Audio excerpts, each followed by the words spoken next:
ఈరోజు Vijayawada city commissioner అయినటువంటి Shri PhD Ramakrishna IPS గారి ఆదేశాల మేరకు అలాగే మా వెస్ట్ జోన్ డీసీపీ గారైన హరికృష్ణ గారు అలాగే వెస్ట్ డివిజన్ ఏసీపీ గారైన మురళీకృష్ణ రెడ్డి గారి ఆధ్వర్యంలో మా 2 టౌన్ పోలీస్ స్టేషన్ పరిధిలో కార్డినెంట్ చర్చ్ నిర్వహించడం జరిగింది. ముఖ్యంగా ఇది వైఎస్ఆర్ కాలనీలో.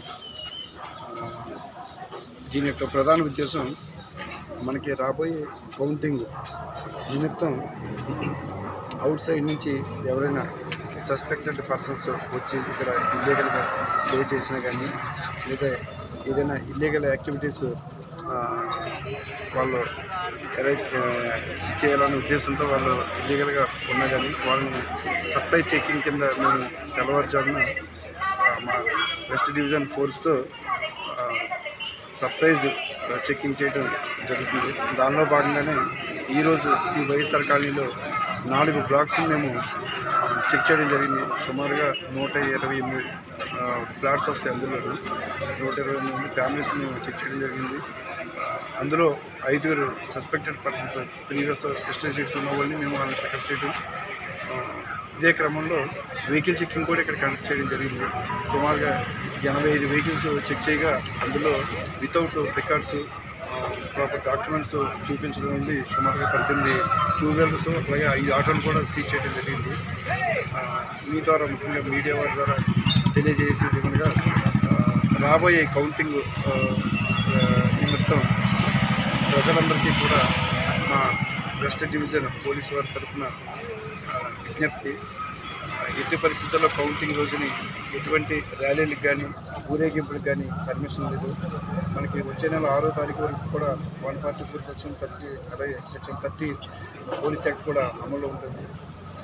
ఎట్టి పరిస్థితుల్లో బాణాసంచులు అంటే క్రాకర్స్ కాల్చడం కానీ అలాగే డీజేలు వాడటం కానీ నిషేధం. ఇప్పటికే మేము వాళ్ళందరినీ కూడా మీటింగ్ కండక్ట్ చేయటం, నోటీసులు సర్వ్ చేయడం కూడా జరిగింది.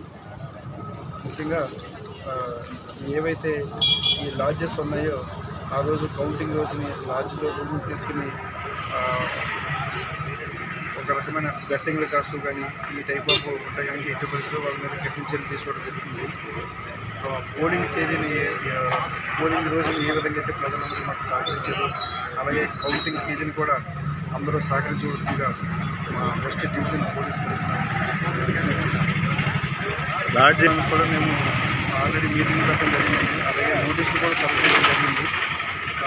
వాళ్ళు కౌంటింగ్లో ముందు రోజు అలాగే కౌంటింగ్ డే రోజు తర్వాత రోజున కూడా ఆ 3 రోజులు ఎవరికైనా రూమ్ ఇచ్చేటప్పుడు మాకు ఇన్ఫార్మ్ చేసే ఇమ్మని చెప్పడం జరిగింది. At the same time petrol బంకులు కూడా మేము లూజ్ పెట్రోల్ కూడా ఎవరికి కొట్టద్దని చెప్పి ఆ పెట్రోల్ బంకులకి మీటింగ్ పెట్టడం ద్వారా కూడా నోటీస్ సర్వ్ చేయడం జరిగింది.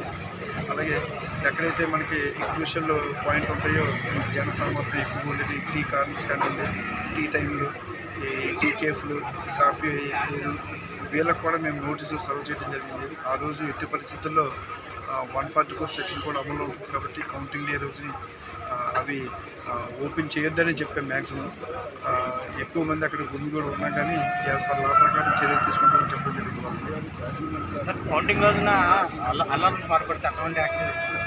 ఎంతమంది బందోబస్తు ఉన్నటువంటి ఇబ్రహీంపట్నం పోలీస్ స్టేషన్ పరిధిలోనే మనకి ఎన్టీఆర్ డిస్టిక్ లో ఉన్నటువంటి 7 అసెంబ్లీ నియోజకవర్గాలు అక్కడే కౌంటింగ్ స్ట్రాంగ్ రూమ్ బందోబస్తు కూడా ప్రాపర్గా అక్కడ వేయడం జరిగింది. అట్ ద సేమ్ టైం మా 2 టౌన్ పోలీస్ స్టేషన్ పరిధిలో కూడా 64 మంది సిబ్బందితో ఆ రోజు రూట్ మొబైల్ కానివ్వండి, స్ట్రైకింగ్ ఫోర్స్ కానివ్వండి, స్పెషల్ స్ట్రైకింగ్ ఫోర్స్ కానివ్వండి, అలాగే కంటెస్టెడ్ క్యాండిడేట్ ఇంటి దగ్గర పార్టీ ఆఫీస్ దగ్గర కూడా ప్రాపర్గా పికెట్ వేసుకోవడం జరిగింది.